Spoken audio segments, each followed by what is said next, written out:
There are some things a person carries that have no weight at all. A folded letter, a name on a deed, a set of keys, and yet they can break you just as surely as stone. We'd like to tell you about a girl named Mabel Goss. In the morning she was handed all three at once. It was the 14th of March, 1891, and the mud on the streets of Harwick, Montana, was the particular gray-brown color of a bruise. Mabel was 22 years old. She was standing in the front room of the house she had lived in for the past 6 years. The house that had belonged to her uncle, Reginald Goss, until the consumption took him in January. And she was listening to a lawyer named Mr. Dunbar read a document she had not been permitted to see until that morning. The room smelled of pipe smoke and linseed oil. Those smells were her uncle. They had soaked into the plaster walls and the pine floorboards over 30 years of his living there, and they would outlast him, she supposed, by another 30. The mantelpiece still held his clay pipe, set in its little wooden stand as if he had only stepped out for a moment. Mr. Dunbar was a careful, unhurried man with a way of reading aloud that turned every sentence into something inevitable. He read the bequest in full: the house and the adjoining property, the furniture, the tools, the horse and wagon, the savings deposited at Harwick First Savings. All of it went, in its entirety, to Reginald's son, his son from his first marriage, his son who had lived in Oregon for the past 11 years and whom Mabel had met exactly twice, the second time at the funeral. When he had looked at her across the grave with an expression she could not quite name, she could name it now. It was calculation. His name was Fletcher Goss. He was 34 years old, and he arrived in Harwick 3 days after the reading, on a Thursday morning, in a good coat. He walked through the house with his hands clasped behind his back, nodding slowly at things the way a buyer does at an auction. He didn't speak to Mabel at first. He spoke to Mr. Dunbar, who stood nearby taking notes, and what he said was that he wanted to assess the property before making any decisions about tenancy. As if she were already a tenant. As if the 6 years she had spent here, cooking, cleaning, tending to Reginald through 2 bad winters and the long, slow collapse of his health, had been a rental arrangement she had simply neglected to formalize. Fletcher found her in the kitchen that afternoon, rolling dough, which was where she usually was, at that hour. He told her he was sorry for her loss. The words were correctly assembled, the way bricks are correctly assembled, and about as warm. He told her he would be moving into the house by the 1st of April. He told her that he intended to run the property as a proper working homestead, with hired labor, which he would be bringing from Oregon. He told her that he understood this was a difficult situation and that he wanted to be fair. He said the word fair the way some men say reasonable, as a door they are about to close in your face. He offered her a month's grace period and $20 for her trouble. $20. Mabel set down her rolling pin. She looked at Fletcher Goss, her uncle's son, a man who had not been present for a single one of the 2,190 days that she had kept this house running. She looked at him the way her uncle had taught her to look at a piece of iron before you worked it. Steadily, without hurry, reading what was actually there rather than what you wished were there. "I'll be out by the 31st, she said. She said nothing else. There was nothing else to say that would have done her any good. She went upstairs to her room and sat on the edge of the bed and looked at her hands. They were not soft hands. They had calluses across the upper palm from the hammer handle, a burn scar on the left thumb from a piece of scale that had flown wrong, a permanent grease of carbon in the creases of her knuckles that no amount of lye soap entirely shifted. These were her uncle's gift to her. Not the house, not the money, not the tools that now belonged to Fletcher by the logic of a document she had never seen written. The gift was in her hands. 6 years of standing beside him at the forge, learning the temperature of metal by its color, learning the grammar of iron by touch and sound, and the particular smell of a properly hardened blade. Reginald Goss had been the best blacksmith in Revell County, and possibly in the 3 counties surrounding it. Men came from 40 miles to have him shoe their horses because the shoes held. Ranchers brought him broken equipment that other smiths had declared beyond saving. He had a patience with iron that she had never seen in any other person, a quality of attention that she had come to think of as love. Not sentiment, but the practical devotion of a craftsman who understood that a thing done wrong is worse than a thing left undone. He had taught her everything. He had begun teaching her when she was 16, newly arrived from Ohio after her parents were taken by fever, because she had followed him into the shop one afternoon and picked up a pair of tongs with a natural ease that made him stop and look at her. He had said nothing that first day. He had simply let her watch. The next day he had handed her a piece of wrought iron, and told her to feel the difference between dead cold and working heat. By the end of that year, she could draw wire, weld a chain link, and set a shoe that would stay set. She was not a novelty to the people of Harwick. She was Reginald's niece, and she worked in his shop, and that was simply how things were. Some of the ranchers had raised eyebrows the first time they came in and found her at the anvil instead of him. By the third or fourth visit, they didn't raise their eyebrows anymore. The work spoke for itself. She thought about this now, sitting on the edge of the bed while the March wind found the gaps around the window frame. The work would speak for itself wherever she went. That was the one thing Fletcher Goss and his $20 could not touch. She had the work. She had her uncle's knowledge, carried inside her in the only way knowledge can really be carried. Not in a book, not in a building, but in the body, in the hands that knew how to hold a hammer. And she had the hammer itself. His hammer. The one he had used for 30 years, a 3-pound crosspeen with a hickory handle. He had replaced himself 4 times. He had given it to her a week before he died, pressing it into her hands with a grip that surprised her with its strength. "Keep this," he had said. "The shop will go to Fletcher. The hammer goes to you." He said it like a man who knew exactly what he was doing. She held the hammer in her lap and thought about what she was going to do next. The mathematics of her situation were not complicated, but they were unforgiving. She had $12 of her own, saved from the small wage her uncle had paid her for 6 years. She had the hammer. She had her clothes, her needles and thread, a small tin of her mother's recipes, and the knowledge of her trade. She had no references that would satisfy an employer in a city, because her employer had been her uncle, and her uncle was dead. She had no family. She had no property. What she had, when she was honest about it, was a skill that most of the towns in the Western Territories desperately needed, and almost no one knew how to find in a woman. There were 3 things a frontier settlement cannot function without: water, timber, and iron. Someone to find it, someone to cut it, someone to work it. The working of iron was not glamorous work. It was hot, loud, dirty, and essential. Every piece of equipment on every homestead in Montana passed through a blacksmith's hands eventually. Every horse needed shoes. Every wagon needed repairs. Every stove needed new grates. The demand was constant, and the supply of skilled smiths was not. She knew this because her uncle had known this, and he had told her, more than once, that a good smith never wanted for work. The question was not whether she could do the work. The question was whether anyone would let her. She pulled out the road map from the shelf above her bed, her uncle's map, the one with his penciled notes in the margins, and looked at the settlements within a reasonable day's ride of Harwick. There was Cutter's Bluff, 20 miles east, but it already had a smith. There was the mining camp at Dunmore, but mining camps were complicated in ways that didn't suit her current situation. And then there was Aldenvale, 31 miles to the northwest, a ranching settlement that had grown up around a river crossing in the last 5 years. Her uncle had mentioned it more than once. "They keep sending riders here," he had said once, shaking his head, "all that way for a set of shoes. They need their own smith out there." They did not have one. She had asked around quietly in the weeks after the funeral, and the answer was consistent. Aldenvale had a general store, a church, a schoolhouse, a grain mill, and no blacksmith. The nearest one was her uncle in Harwick, and now her uncle was gone.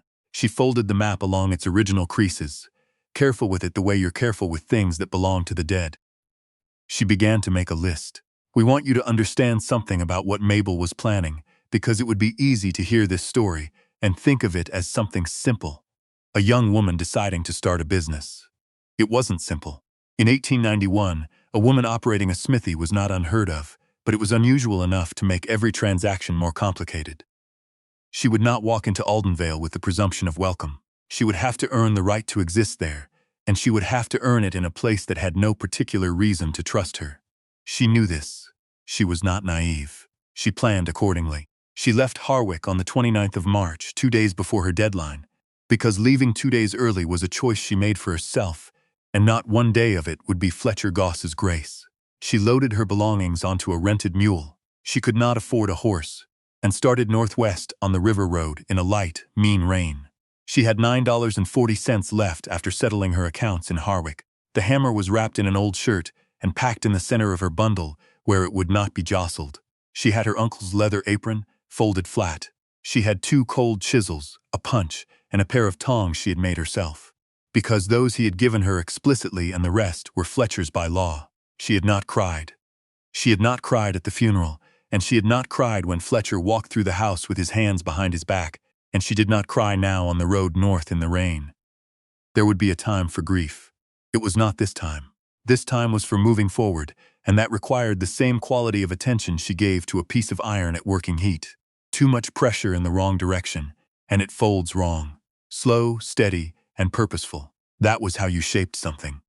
She arrived in Aldenvale on the evening of the 1st of April, which she later thought had a quality of dark humor about it. The settlement was larger than she had expected and rawer than she had hoped. A main street of 6 buildings, a dozen homesteads visible from the road, and the general smell of new timber and horse. The river, the Aldine, ran along the northern edge of the town and glittered in the last of the evening light like hammered tin. She found the general store still open and went in. The man behind the counter was Owen Kettridge, a rangy man in his 50s, with a beard the color of iron filings. He looked at her with the particular neutral expression of a man who had learned to wait before forming opinions. She told him who she was.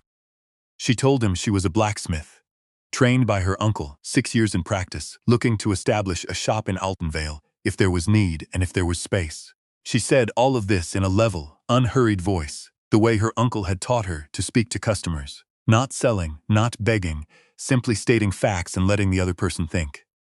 Owen Kettridge was quiet for a long moment. He looked at her hands, which she thought was probably the right thing to look at. "There's a lot of need," he said finally. "As for space," he paused. "There's an old freighting shed at the east end of the street, been empty since Pruitt's company folded. Owner lives in Helena. Couldn't tell you if he'd rent it, but I could tell you how to write to him." "I'd be grateful," she said. He gave her the address.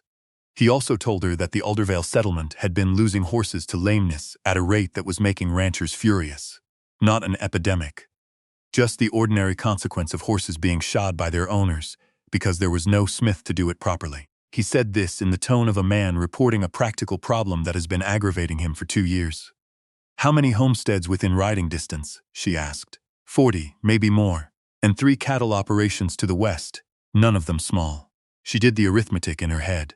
It was the kind of arithmetic that had no guarantees, but it had a direction, and the direction was forward. She spent her first night in Aldenvale, in the storeroom behind Owen Kettridge's shop, which he offered without ceremony and she accepted without embarrassment. It was practical on both sides. She wrote the letter to the property owner in Helena that same night by lamplight. A careful, specific letter that said what she could do and what she was offering and asked for terms. She sent it the next morning. Then she waited, and while she waited, she worked. She did not wait passively. She asked Owen if any of the ranchers nearby had equipment in need of repair. He said that Vern Aldrich, whose homestead was a mile east, had a wagon wheel rim that had cracked at the weld and had been holding it together with rope for 3 weeks. She walked out to Vern Aldrich's place that same afternoon. Vern Aldrich was a heavy-set man with skeptical eyes and a broken wagon, which was exactly the combination she needed. He looked at the rim, then at her, then at the rim again. "You're the smith?" he said. "I am," she said. "May I see it?" He brought her around to the back of the barn, where the wagon sat, with its wheel propped against the wall. She crouched beside it and ran her hands along the crack, feeling the spread of the fracture, the age of the original weld. She looked at the composition of the iron, the way it had failed. It was not a difficult repair, but it needed to be done properly, or the wheel would fail again at the worst possible moment, which for a rancher's wagon was always when he was 40 miles from anywhere useful. "I'll need a fire," she said, "and a flat stone or an old anvil if you have one." He had a flat stone. She had the hammer. She built a fire in his forge pit, a rough thing he'd never much used, and she set up her 2 chisels and tongs on a crate, and she worked. She worked for 2 hours, drawing the heat into the iron, cleaning the old weld, rebuilding the join with the hammer in long, accurate strokes. Her uncle's hammer. She could feel the difference between it and any other hammer she had used. Not sentiment, but physics. The weight distribution was exactly right. It was a tool that knew itself. When it was done, she quenched and cleaned and set the rim aside to cool. Vern Aldrich had been watching for the last hour, she knew, from somewhere behind her. When she straightened up and turned around, he was standing in the barn doorway with his arms crossed. "How much?" he said. She named a fair price. Not cheap, not extravagant. A price that said the work was worth what it cost. He paid without argument. Then he said, "My neighbor Doris Fenwick has a cultivator blade that's been bent since October. She's been waiting for someone to come out from Harwick. Tell her. I'll be here until the space in Helena writes back," Mabel said. Word traveled the way it always travels in small settlements, faster than you'd expect, and more thoroughly than you'd planned for. By the end of the first week, she had repaired the cultivator blade, reset the shoes on 4 horses, 2 of them correctively, because they'd been going lame from poorly placed nails, and fixed a gate hinge that a homesteader named Beau Schraft had been shimming with a piece of leather since the previous spring. She kept her prices fair and her work exact. She did not overcharge because she needed goodwill, and she did not undercharge because she needed respect. She learned this balance from her uncle, who had told her that a craftsman who works too cheaply teaches people that his work is not worth much. She slept in Owen Kettridge's storeroom and ate simply and saved what she earned. She was building something that had no visible form yet. Not a shop, not a reputation exactly, but the foundation of both. The letter from Helena came on the 12th of April. The property owner's name was Gerald Thackeray, and his letter was brief and businesslike. The shed was available. He would rent it for $8 a month, payable quarterly in advance. He was willing to hold the first quarter for 60 days to allow her time to establish business. $24. She had $11.80. She looked at the number for a long time. Then she thought about her uncle, who had told her once that the hardest thing about establishing a shop was not the money, which could always be found by someone willing to work for it, but the waiting, the period between the beginning of the work and the arrival of the returns. She walked over to Owen Kettridge's counter and told him about the letter. He read it, handed it back to her, and said nothing for a moment. "I've been watching you work this past 2 weeks," he said. "Seen what you did for Vern's wheel, seen what you did for the Fenwick woman's cultivator." He paused. $12, $12.50. I'll put it toward the first quarter. Call it a business loan, no interest, paid back in trade. I'll send my own repairs to you before I send them anywhere else. Mabel looked at him. He was not offering charity. He was making an investment in a service his settlement badly needed, and he was doing it in the form most useful to both of them. "Done," she said. They shook hands. She wrote to Gerald Thackeray that same afternoon. You should know what the shed looked like when she first unlocked it, because it matters to understand what she was actually doing. It was 40 feet long and 20 wide, with a dirt floor, 3 missing boards in the east wall, a roof that sagged at the center peak, and the remains of a freighting operation. Broken crates, a rusted chain hoist, 3 wagon wheel rims so damaged they had been left behind. It smelled of old oil and mouse, and the particular musty cold of a space that has been closed too long. It was also structurally sound. The main posts were Douglas fir, still solid. The foundation stones were well set. It faced west, which meant the morning was shaded and the afternoon light came in strong and useful. The location at the east end of the main street meant that ranchers coming in from the homesteads to the east would pass it first. Her uncle would have called it workable. She called it workable. She spent the first 2 weeks repairing the shed itself, which she did herself, buying only the boards she could not salvage from what was there. She patched the wall, reinforced the roof peak, and built a forge station against the north wall from fieldstone, which she gathered from the riverbank over 4 successive mornings. She constructed the bellows from scavenged leather, and a pattern she had memorized from her uncle's shop. She installed the anvil, a 200-pound iron block that had cost her most of her remaining money, and that Owen Kettridge's nephew had helped her drag from the wagon, on a section of hardwood post sunk 18 inches into the dirt floor. She made a sign from a board and a pot of black paint. Goss Smithing M. Goss Prop. She hung it on the post outside the door on the first day of May, which was the kind of date that felt appropriate for a beginning, though she would not have said so aloud. The business of a blacksmith in a working settlement has a rhythm to it. Morning is for horses, because ranchers and farmers bring their animals in first thing and collect them at end of day. Midday is for tools and equipment, the cultivator blades, the rake teeth, the plow irons. Afternoon is for structural work, the hinges and bolts and hook-and-eye fastenings that hold buildings and fences together. Evening is for the finer work, the things that require stillness and precision, a lock mechanism, a spring for a rifle, a set of surgical instruments for the doctor in the next county, who had heard about her through a chain of people she could no longer fully trace. She worked 6 days a week. She kept the 7th for sharpening her own tools, maintaining the forge, and doing the accounts. The accounts told a story she was beginning to trust. In the first month, she cleared her debt to Owen Kettridge. In the second month, she had a small surplus. In the third month, she began putting money aside in a tin box she kept under the forge station, because she had decided she would own the building eventually, not rent it. Word continued to travel. She became, as her uncle had been in Harwick, the kind of craftsperson that people drove past competitors to reach. Not because she was a woman, or not only because of that, but because the work held. The shoes stayed on. The repaired equipment did not fail again. She had a waiting list by August. She hired a boy named Clement Aldrich, Vern's youngest, to work the bellows and keep the fuel supply stocked. He was 14 and strong for his age, and he learned quickly, and she paid him fairly and taught him what she could, because she understood that knowledge hoarded helps no one, and knowledge shared returns with interest. Not all of it was easy. There was Harlan Pruitt, whose family had owned the freighting company before it failed, and who had it in mind that the shed was in some way still his by right of sentiment if not law. He came by twice in the first month and stood in the doorway and said things that were technically questions, but were functionally insults, about whether she was sure she knew what she was doing, about whether the quality of the work was up to what the settlement deserved. She answered him the same way both times, which was to show him the work and invite him to find a flaw in it. He could not. He stopped coming. There was a harder thing, too. In late June, a letter arrived from Fletcher Goss in Harwick, forwarded through Owen Kettridge, who had been her point of contact before she'd had a fixed address. Fletcher had heard she was operating a smithy.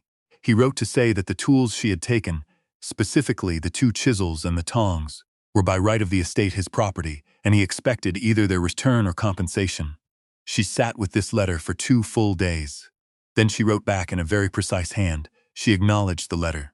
She noted that the items in question had been constructed by her own hands, using her own time during her employment at the Goss smithy. She offered to provide witnesses in Harwick who could confirm this. She wished him well in his efforts to operate the property. She heard nothing further from Fletcher Goss. We're going to tell you about the thing that changed everything. Because there was a thing that changed everything, and it didn't come from where she expected. In September of that year, the Aldenvale Cattle Association, a group of 5 large-scale operators who together ran close to 3,000 head of cattle across the western grazing lands, sent a representative to see her. His name was Sullivan Marsh, and he was a quiet, formal man who wore a good suit and asked careful questions. He had heard about her work through a chain of referrals that went back, ultimately, to a horse. Specifically, he had heard about the corrective shoeing she had done for a cutting horse that had been going lame on its left front for 2 seasons. The horse belonged to a rancher named Doris Fenwick, and after Mabel had reset its shoes, adjusting the angle of the left front to compensate for a slight unevenness in the hoof wall, the horse had stopped limping within a week. Doris Fenwick had told someone, who had told someone, and the story had eventually reached Sullivan Marsh, who had 3 cutting horses currently going lame. He did not come asking for a favor. He came with a proposal.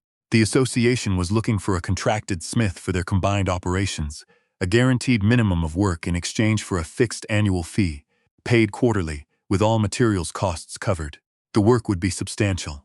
5 ranches, their combined horses and equipment, all repairs and replacements handled through her shop. It was more work than she currently had.